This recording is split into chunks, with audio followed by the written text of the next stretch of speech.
جب تک نبوت کا سلسلہ جاری تھا نبی شخصاً خلیفہ تھا. کیوں؟ نبی کے پاس اللہ کا حکم آ رہا ہے براہ راست وحی کے ذریعے سے، لہذا نبی ہی خلیفہ ہے.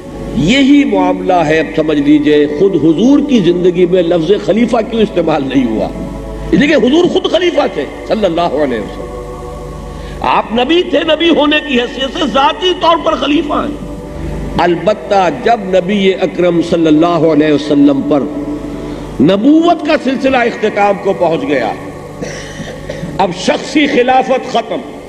اچھی طرح نوٹ کیجئے اس کو. یہیں سے ساری ہماری جو عہد حاضر میں خلافت کا نظام بنے گا سیاسی اور دستوری، یہ در حقیقت اس کی بنیادیں ہیں جو استوار ہو رہی ہے عقلی اعتبار سے. شخصی خلافت ختم. شخصی خلافت تھی کب تک؟ جب تک نبوت کا سلسلہ جاری تھا.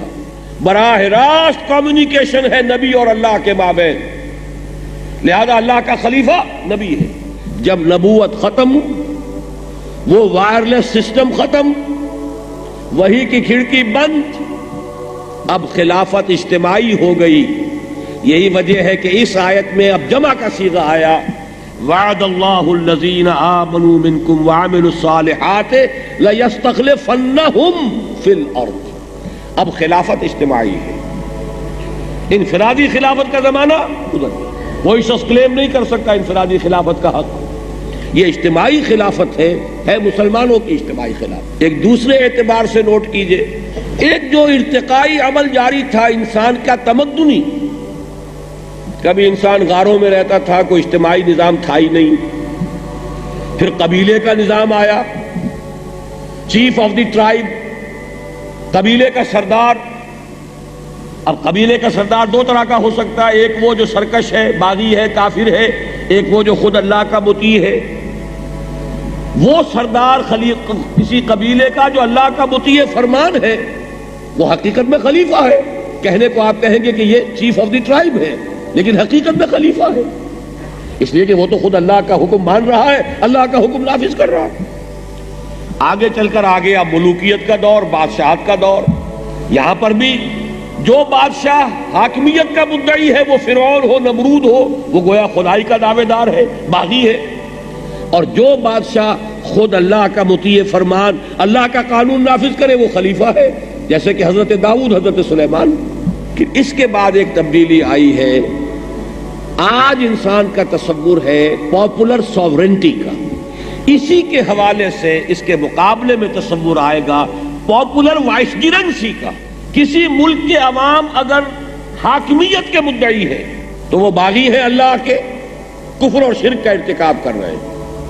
کسی ملک کے عوام اگر یہ تسلیم کر لے کہ ہمارا حاکم اللہ ہے، ہمارے پاس جو اختیار ہے وہ اسی کا عطا کردہ ہے، ایک مقدس امانت ہے، اور انہی حدود کے اندر استعمال ہوگا جو اصل حاکم نے معین کر دی ہے، اس کا نام ہوگا اب یہ عوامی خلافت ہے، یہ پاپولر وائسگرنسی ہے. پاپولر سوورنٹی جمہوریت کی بنیاد ہے، وہ کفر ہے، اور پاپولر وائسگرنسی یہ اب خلافت کی بنیاد ہے، اور یہ توحید ہے. گویا کہ زمانے کا ارتقا بھی چلا آ رہا تھا. اسی کو اس لیے علامہ اقبال نے بہت خوبصورتی سے ایک شعر میں کہا ہے، ہم نے خود شاہی کو پہنایا ہے جمہوری لباس، جب ذرا آدم ہوا ہے خود شناس و خود نگر. یہ تو جمہوریت ہے کیا؟ ہم نے خود ہی ایک نیا ایڈیشن جو ہے انسانی حاکمیت کا، اصل کفر اور شرک تو ہے انسانی حاکمیت. آج کا انسان ذرا اپنی ذاتی حیثیت، اپنے حقوق، ذرا کچھ زیادہ شعور اس کے اندر پیدا ہو گیا ہے، خود شناس ہو گیا ہے، خود نگر ہو گیا ہے. تو ہم نے یہی کیا ہے کہ وہ ٹنوں نجاست جو ہے وہ ہم نے تولے تولا ماشا ماشا سب میں تقسیم کر دی ہے. تو نجاست کی نجاست، وہی کفر، وہی شرک. ہم نے خود شاہی کو پہنایا ہے جمہوری لباس، جب ذرا آدم ہوا ہے خود شناس و خود نگر. تو آدم کے خود شناس اور خود نگر ہونے کا جو تقاضا ہے وہ کفر کی سطح پر یوں پورا ہوا کہ عوامی حاکمیت پیدا ہو گئی، اور اسلام اور توحید کی سطح پر اس طرح پورا ہوا کہ ختم نبوت کے نتیجے میں خلافت عوامی ہو گئی. خلافت اجتماعی ہو گئی، اب خلافت شخصی نہیں رہی، اور یہ در حقیقت زمانے کے ارتقائی عمل کے ساتھ ایک مطابقت ہے جو اللہ تعالیٰ نے اس طرح پیدا فرما دی ہے کہ جب تک نبوت کا نظام چل رہا تھا خلافت شخصی تھی، نبی اپنی ذات میں اللہ کا خلیفہ تھا، اور جیسے ہی نبی اکرم صلی اللہ علیہ وسلم پر یہ نبوت کا سلسلہ ختم ہوا، اب یہ خلافت مسلمانوں کی ہے۔